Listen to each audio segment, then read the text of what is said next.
Hi all, ഇന്ന് ഉണ്ടാക്കിയിട്ടുള്ളത് നല്ലൊരു ടേസ്റ്റി ആയിട്ടുള്ള ഒരു പ്ലം കേക്കിൻ്റെ റെസിപ്പിയാണ് കേട്ടോ.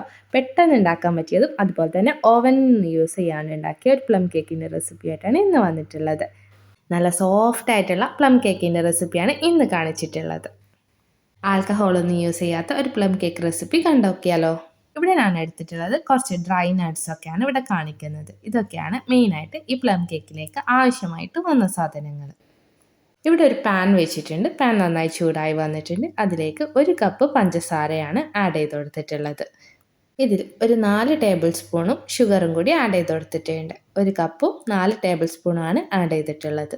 ഇതൊന്ന് വിതറി കൊടുത്തിട്ടുണ്ട്. ഒന്ന് എല്ലാ ഭാഗത്തും ആക്കി കൊടുക്കുക കേട്ടോ. പരന്ന പാത്രം തന്നെ എടുക്കാൻ ശ്രദ്ധിക്കുക. പഞ്ചസാര നല്ല കാരമലായിട്ട് വരുന്നുണ്ട്. ഇങ്ങനെ കാരമലാക്കി എടുത്ത് അതൊരു ബ്രൗൺ കളർ മാറുന്നത് വരെ വെയിറ്റ് ചെയ്യാം. ഇളക്കി കൊടുത്തുകൊണ്ട് നിൽക്കുക കേട്ടോ. അപ്പോൾ അതിനകത്ത് ക്രിസ്റ്റൽസ് ഉണ്ടെങ്കിൽ അതും കൂടി മെൽറ്റായിട്ട് കിട്ടും. ഇവിടെ നല്ല ബ്രൗൺ ആയിട്ട് വന്നിട്ടുണ്ട്. ഇതിലേക്ക് ആഡ് ചെയ്ത് കൊടുക്കുന്നത് ചൂടുവെള്ളമാണ് കേട്ടോ. 1/4 കപ്പ് ചൂടുവെള്ളമാണ് ആഡ് ചെയ്ത് കൊടുത്തിട്ടുള്ളത്. ചൂടുവെള്ളം ഒഴിക്കുന്ന സമയത്ത് നന്നായിട്ട് ശ്രദ്ധിക്കണം കേട്ടോ. ഫ്ലെയിം ഓഫ് ചെയ്തിട്ട് ഒഴിച്ചു കൊടുക്കുക കേട്ടോ. അത് ആദ്യമായിട്ട് ബേക്ക് ചെയ്യുന്നവരാണെങ്കിൽ എന്തായിട്ട് ഇതൊന്ന് നല്ല രീതിയിൽ ശ്രദ്ധിക്കണേ. പ്ലം കേക്കിൻ്റെ ഫസ്റ്റ് സ്റ്റെപ്പാണിത്. ഇത് ആദ്യമേ ചെയ്ത് വെക്കണം കേട്ടോ. 3 to 4 മിനിറ്റ്സ് ഒന്ന് ഇളക്കി കൊടുക്കുക. ഇനി കാരമൽ തിക്കായി വരുന്നുണ്ടെങ്കിൽ കുറച്ചും കൂടി ചൂടുവെള്ളം ആഡ് ചെയ്ത് കൊടുത്താൽ മതി കേട്ടോ. നമുക്കിതൊന്ന് കൂളാവാൻ മാറ്റി വെക്കാം. ഇതിലേക്ക് അടുത്തതായിട്ട് വേണ്ടത് ഓറഞ്ചിൻ്റെ തൊലി ഭാഗമാണ് കേട്ടോ. പുറം തൊലി ഭാഗമാണ്. നന്നായി കഴുകിയതിന് ശേഷം ഇതുപോലെ ഒന്ന് ഗ്രേറ്റർ വെച്ചിട്ട് ഗ്രേറ്റ് ചെയ്തെടുക്കുക കേട്ടോ. ഈ ഓറഞ്ചിൻ്റെ പുറം ഭാഗം മാത്രം മതി കേട്ടോ. ആ വൈറ്റ് ഭാഗം ഗ്രേറ്റ് ചെയ്യരുത് കേട്ടോ. ഇത് നല്ല രീതിയിൽ ഇങ്ങനെ ഗ്രേറ്റ് ചെയ്തെടുക്കുമ്പോൾ തന്നെ നമുക്ക് നല്ലൊരു ഫ്ലേവർ കിട്ടാൻ വേണ്ടിയിട്ടാണ് ഇത് ആഡ് ചെയ്യുന്നത്. ഞാൻ ഓറഞ്ച് ഗ്രേറ്റ് ചെയ്തെടുത്തിട്ടുണ്ട്. ഇവിടെ ഒരു പാൻ വെച്ചിട്ടുണ്ട്. പാൻ നന്നായി ചൂടായി വന്നിട്ടുണ്ട്. ഇതിലേക്ക് 1 ഗ്ലാസ് ഓറഞ്ച് ജ്യൂസാണ് ഞാൻ ആഡ് ചെയ്ത് കൊടുത്തിട്ടുള്ളത്. ഇതിലേക്ക് വേണമെങ്കിൽ പൈനാപ്പിൾ ജ്യൂസോ അതുപോലെ തന്നെ ഗ്രേപ്പ് ജ്യൂസോ ആഡ് ചെയ്യാം കേട്ടോ. ഇതിലേക്ക് 2 ടേബിൾ സ്പൂൺ മിക്സ്ഡ് ഫ്രൂട്ട് ജാമാണ് ആഡ് ചെയ്ത് കൊടുത്തിട്ടുള്ളത്. നമ്മൾ നേരത്തെ ഉണ്ടാക്കി വെച്ചിട്ടുള്ള കാരമൽ സോസ് 1 ടേബിൾ സ്പൂണും ഇതിനകത്തേക്ക് ആഡ് ചെയ്ത് കൊടുത്തിട്ടുണ്ട്. ഇതൊക്കെ നല്ല രീതിയിൽ മിക്സ് ആക്കി എടുക്കാം. ഇനി ഇതിലേക്ക് നമ്മുടെ ഡ്രൈ ഫ്രൂട്ട്സ് ഇൻഗ്രീഡിയൻസ് ഒക്കെ ആഡ് ചെയ്ത് കൊടുക്കാം. ഈ ഒരു കപ്പിൻ്റെ അളവിലാണ് ഇവിടെ എല്ലാ ഡ്രൈ ഫ്രൂട്ട്സും ഞാൻ ആഡ് ചെയ്തിട്ടുള്ളത്. 1 കപ്പ് ടൂട്ടി ഫ്രൂട്ടി, 1 കപ്പ് ഡേറ്റ്സിൻ്റെ സീഡൊക്കെ റിമൂവ് ആക്കിയിട്ട് കട്ട് ചെയ്തത്, 1 cup cherry, black raisins, golden colour raisins, അതുപോലെ തന്നെ ഒരു യെല്ലോ കളർ റൈസിൻസ് ആയിട്ട് 3 കപ്പ് ആഡ് ചെയ്ത് കൊടുത്തിട്ടുണ്ട്. ഇനി ഇതിലേക്ക് ആഡ് ചെയ്ത് കൊടുക്കുന്നത് നമ്മൾ നേരത്തെ ഗ്രേറ്റ് ചെയ്തിട്ട് മാറ്റി വെച്ച ഓറഞ്ചിൻ്റെ തൊലി ഭാഗമാണ്. അത് ഏകദേശം 1.5 ടേബിൾ സ്പൂണോളം വരും. നല്ലൊരു ഫ്ലേവറിന് വേണ്ടിയിട്ടാണ് അതിവിടെ ആഡ് ചെയ്തത്. ഇതിലേക്ക് ടൂട്ടി ഫ്രൂട്ടി വേണമെങ്കിൽ 1 കപ്പ് കൂടി എക്സ്ട്രാ എടുക്കാം കേട്ടോ. 2 കപ്പ് ടൂട്ടി ഫ്രൂട്ടി എടുക്കാം. പക്ഷെ ഞാനിവിടെ എടുത്തിട്ടുള്ളത് 1 കപ്പാണ്. കാരണം ടൂട്ടി ഫ്രൂട്ടിൻ്റെ ഫ്ലേവർ അത്ര ഇഷ്ടമല്ലാത്തതുകൊണ്ടാണ് ടൂട്ടി ഫ്രൂട്ടി കുറച്ചെടുത്തത്. ഇതിലേക്ക് കാഷ്യും അതുപോലെ തന്നെ ബദാമും കൂടി ആഡ് ചെയ്ത് കൊടുക്കുന്നുണ്ട്. അത് ഫ്ലെയിം ഓഫ് ചെയ്തതിന് ശേഷമാണ് ഞാൻ ആഡ് ചെയ്ത് കൊടുത്തത്. ഇതൊക്കെ ഒന്ന് കൂളാവാൻ വേണ്ടിയിട്ട് ഒരു ബൗളിലേക്ക് മാറ്റി വെക്കുന്നുണ്ട്. ഇതിലേക്ക് വേണ്ട പൗഡർ ഐറ്റംസ് ഒക്കെ നമുക്ക് റെഡിയാക്കി എടുക്കാം. ഒരു ബൗൾ എടുത്തിട്ടുണ്ട്. ഇതുപോലുള്ള ഒരു അരിപ്പ എടുക്കുക കേട്ടോ. 2.25 കപ്പ് മൈദയാണ് ഞാൻ ഇവിടെ എടുത്തിട്ടുള്ളത്. മൈദ എടുക്കുമ്പോൾ മൂടിയുടെ അളവിനനുസരിച്ച് എടുക്കുക. നല്ലോണം ഇങ്ങനെ ടൈറ്റായിട്ടൊന്നും ആഡ് ചെയ്ത് കൊടുക്കണ്ട കേട്ടോ. 2 കപ്പും അതുപോലെ തന്നെ ഒരു 1/4 കപ്പ് മൈദയും ഇവിടെ ആഡ് ചെയ്തിട്ടുണ്ട്. ബേക്കിംഗ് പൗഡറാണ് ആഡ് ചെയ്തത്. ബേക്കിംഗ് സോഡ ആഡ് ചെയ്യുന്നില്ല. ബേക്കിംഗ് പൗഡർ 2 ടീസ്പൂൺ എടുക്കുക. ഇനി ഇതിലേക്ക് 1/2 ടീസ്പൂൺ ഡ്രൈ ജിഞ്ചർ പൗഡറും അതുപോലെ തന്നെ 1/2 ടീസ്പൂൺ ഗരം മസാല പൗഡറും 1/2 ടീസ്പൂൺ സാൾട്ടും ആഡ് ചെയ്ത് കൊടുക്കുക. ഇതൊക്കെ ഒന്ന് നല്ല രീതിയിലൊന്ന് മിക്സ് ആക്കി എടുക്കുക കേട്ടോ. 2-3 ടൈംസ് ഇങ്ങനെ ഒന്ന് അരിച്ചെടുക്കുന്നത് നല്ലതായിരിക്കും. ഇനി നമ്മുടെ ഡ്രൈ ഫ്രൂട്ട്സ് ഒക്കെ തണുത്ത് വന്നിട്ടുണ്ട്. ഇനി ഇതിലേക്ക് 4 ടേബിൾ സ്പൂണ് മൈദ ആഡ് ചെയ്ത് കൊടുക്കുക കേട്ടോ. ഇപ്പോൾ അരിച്ചു മാറ്റി വെച്ച മൈദ ഇതിലേക്ക് ആഡ് ചെയ്ത് കൊടുത്തിട്ട് നല്ല രീതിയിൽ മിക്സ് ആക്കി എടുക്കുക. ഇങ്ങനെ ഡ്രൈ ഫ്രൂട്ട്സും മൈദയും കൂടി മിക്സ് ചെയ്താൽ മാത്രമേ കേക്കിൻ്റെ എല്ലാ ഭാഗത്തും ഡ്രൈ ഫ്രൂട്ട്സ് നിൽക്കുള്ളൂ. ഇല്ലെങ്കിൽ ഡ്രൈ ഫ്രൂട്ട്സ് ഒക്കെ താണു പോകും. ആ താണു പോകാതിരിക്കാൻ വേണ്ടിയിട്ടാണ് ഈ ഒരു ഐഡിയ ചെയ്യുന്നത്. കേക്കിൻ്റെ എല്ലാ ഭാഗത്തും ഡ്രൈ ഫ്രൂട്ട്സ് കിട്ടണം. അതുകൊണ്ടാണ് ഈ ഒരു മെത്തേഡ് ഫോളോ ചെയ്യുന്നത്. ഇതിവിടെ റെഡിയായി വന്നിട്ടുണ്ട്. ഇനി ഇതുപോലുള്ള ജ്യൂസിൻ്റെ ചെറിയ ജാർ എടുത്തിട്ട് ഇതിലേക്ക് 1/2 കപ്പ് പഞ്ചസാര ആഡ് ചെയ്ത് കൊടുക്കാം. ഇനി നമുക്ക് ഇതൊന്ന് നല്ല രീതിയിൽ പൊടിച്ചെടുക്കാം കേട്ടോ. ഇവിടെ പഞ്ചസാര പൊടിച്ചെടുത്തിട്ടുണ്ട്. ഒരു ബൗൾ എടുക്കാം. ഇതിലേക്ക് ബട്ടറാണ് ആഡ് ചെയ്ത് കൊടുക്കുന്നത്. 1/4 കപ്പ് ബട്ടറാണ് ഞാനിവിടെ എടുത്തിട്ടുള്ളത്. 1 കപ്പ് ആവുന്നില്ല, 1/4 കപ്പും കുറച്ചധികമാണ്. അത് നല്ല രീതിയിലൊന്ന് ബീറ്റ് ചെയ്തെടുക്കാം. കേക്കിന് ബീറ്റ് ചെയ്യുമ്പോൾ എപ്പോഴും ശ്രദ്ധിക്കുക, ഒരു ഭാഗത്തേക്ക് മാത്രം ബീറ്റ് ചെയ്യുക. ഇതിലേക്ക് പഞ്ചസാര പൊടിച്ചതും കൂടി ആഡ് ചെയ്ത് കൊടുക്കാം. പഞ്ചസാരയും ബട്ടറും നല്ല രീതിയിൽ മിക്സ് ആക്കി എടുക്കാം. നല്ല രീതിയിൽ മിക്സ് ആയതിനു ശേഷം ഇതിലേക്ക് എസെൻസ് ആഡ് ചെയ്ത് കൊടുക്കാം. ഇവിടെ ഞാൻ എസെൻസ് പ്ലം എസെൻസ് 1 ടീസ്പൂൺ, അതുപോലെ തന്നെ വാനില എസെൻസും 1 ടീസ്പൂൺ ആഡ് ചെയ്ത് കൊടുത്തിട്ടുണ്ട്. ഇനി ഇതിലേക്ക് 5 മുട്ടയാണ് എടുത്തിട്ടുള്ളത്.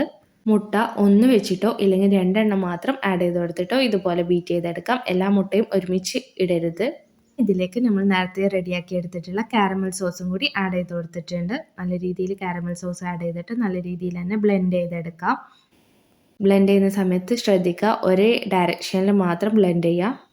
നല്ല രീതിയിൽ ബ്ലെൻഡായി വന്നതിന് ശേഷം ഇതിലേക്ക് ഡ്രൈ ഫ്രൂട്ട്സൊക്കെ ആഡ് ചെയ്ത് കൊടുക്കാം. ഡ്രൈ ഫ്രൂട്ട്സൊക്കെ ആഡ് ചെയ്തിട്ട് ഒന്ന് ചെറിയ വണ്ണിലിട്ടിട്ട് നമുക്ക് ബ്ലെൻഡ് ചെയ്യാം കേട്ടോ. ഒന്ന് ജസ്റ്റ് ബ്ലെൻഡ് ചെയ്തെടുക്കാം.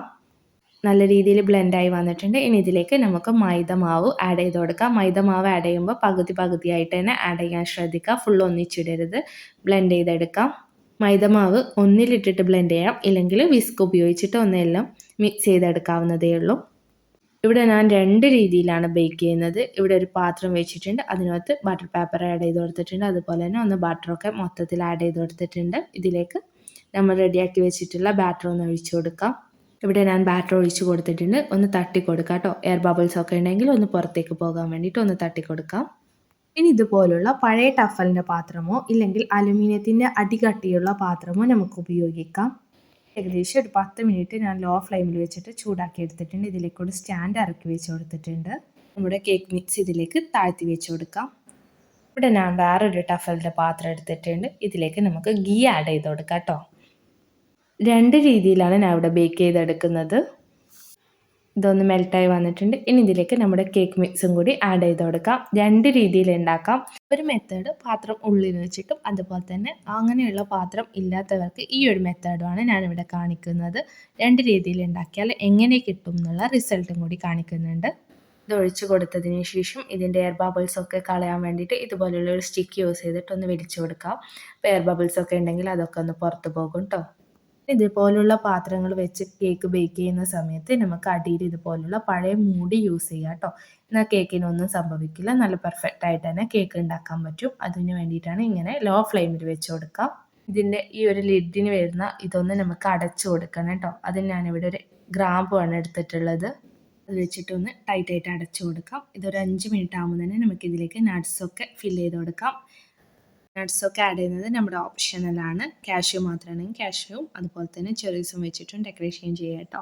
പ്ലം കേക്കിൻ്റെ ആ ഒരു ഫൈനൽ ലുക്ക് കാണാൻ വേണ്ടിയിട്ടാണ്. മറ്റേ പാത്രത്തിലും അതുപോലെ തന്നെ 5 മിനിറ്റ് ആകുമ്പോൾ അതിലേക്കും ഇതുപോലെ നട്ട്സൊക്കെ വെച്ചിട്ട് സെറ്റ് ചെയ്ത് കൊടുക്കുന്നുണ്ട്. ഡ്രൈ ഫ്രൂട്ട്സും വെച്ച് നല്ല രീതിയിൽ തന്നെ സെറ്റ് ചെയ്ത് കൊടുക്കുന്നുണ്ട്.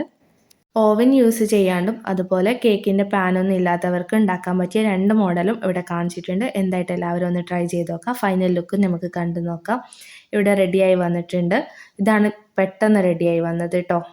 അതിന് കുറച്ചും കൂടി സമയം എടുത്തിട്ടുണ്ട്. ഇത് പെട്ടെന്ന് തന്നെ കുക്കായി വന്നിട്ടുണ്ട്. നമുക്കിതൊന്ന് ടെസ്റ്റ് ചെയ്ത് നോക്കാം. ഇത് മൊത്തം കുക്കായിട്ടുണ്ടോ, ഇതിൻ്റെ സെൻറ്റർ ഭാഗമൊക്കെ കുക്കായിനോ എന്ന് ഞാൻ ഇവിടെ ഒരു സ്റ്റിക്ക് വെച്ചിട്ട് തൊട്ട് നോക്കുന്നുണ്ട്. നമുക്കിങ്ങനെ തൊട്ട് നോക്കുമ്പോൾ തന്നെ എന്തെങ്കിലും പറ്റുന്നുണ്ടെങ്കിൽ കുക്കായിട്ടില്ല. വീണ്ടും ഒരു 5 മിനിറ്റ് വെച്ച് നോക്കാം. ഇവിടെ ഒന്നും പറ്റുന്നൊന്നുമില്ല. നല്ല രീതിയിൽ കുക്കായി വന്നിട്ടുണ്ട്. ഏകദേശം ബേക്കിംഗ് ടൈം 30 to 35 മിനിറ്റ്സ് ആണ് അതിനെടുത്തത്. ഇത് ഏകദേശം 40 മിനിറ്റ്സ് എടുത്തിട്ടുണ്ട്. അതുപോലെ തന്നെ ഇതും നല്ല രീതിയിൽ കുക്കായി വന്നതിനോ എന്ന് നമുക്ക് ചെക്ക് ചെയ്ത് നോക്കാം. നല്ല രീതിയിൽ നല്ല ഫ്ലഫി ആയിട്ട് വന്നത് ഈ ഒരു മോഡലാണ്. നല്ലൊരു പെർഫെക്ഷൻ ആയിട്ട് നമുക്ക് ഓവനിൽ ഉണ്ടാകുന്നത് പോലെയുള്ള കേക്ക് കിട്ടിയത് ഈ ഒരു മോഡലിലാണ്. നമുക്കിത് കട്ട് ചെയ്തിട്ട് എങ്ങനെയുണ്ടെന്ന് നോക്കാം. ഫൈനൽ ലുക്കൊക്കെ കാണാം കേട്ടോ. നല്ല സോഫ്റ്റ് ആയിട്ടും അതുപോലെ തന്നെ ടേസ്റ്റി ആയിട്ടുള്ള ഒരു പ്ലം കേക്കിൻ്റെ റെസിപ്പിയാണ് കാണിച്ചിട്ടുള്ളത്. പെട്ടെന്ന് ഉണ്ടാക്കാൻ പറ്റിയൊരു മോഡലാണ്. അതുപോലെ എല്ലാവരും ഒന്ന് ട്രൈ ചെയ്ത് നോക്കാം.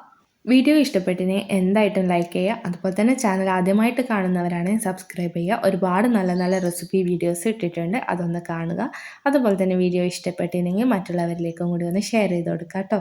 സോഫ്റ്റ് ആയിട്ടുള്ള പ്ലം കേക്ക് റെസിപ്പി ഇവിടെ റെഡി ആയിട്ടുണ്ട്. ഏകദേശം 1.25 കിലോൻ്റെ കേക്കാണ് ഇവിടെ സെറ്റ് ചെയ്തെടുത്തിട്ടുള്ളത്. നല്ല സോഫ്റ്റ് ആയിട്ടുള്ള ഒരു പ്ലം കേക്ക് റെസിപ്പിയാണ് ഇന്ന് കാണിച്ചിട്ടുള്ളത്. എല്ലാവർക്കും ഇഷ്ടപ്പെട്ടെന്ന് വിചാരിക്കുന്നു. എല്ലാവരും ലൈക്ക് ചെയ്ത് സബ്സ്ക്രൈബ് ചെയ്തിട്ട് തന്നെ സപ്പോർട്ട് ചെയ്യുക കേട്ടോ. പ്ലം കേക്ക് ഇഷ്ടമുള്ളവരിലേക്കും കൂടി ഇതൊന്ന് ഷെയർ ചെയ്ത് കൊടുക്കാം. Thank you for watching my videos. Please subscribe my channel.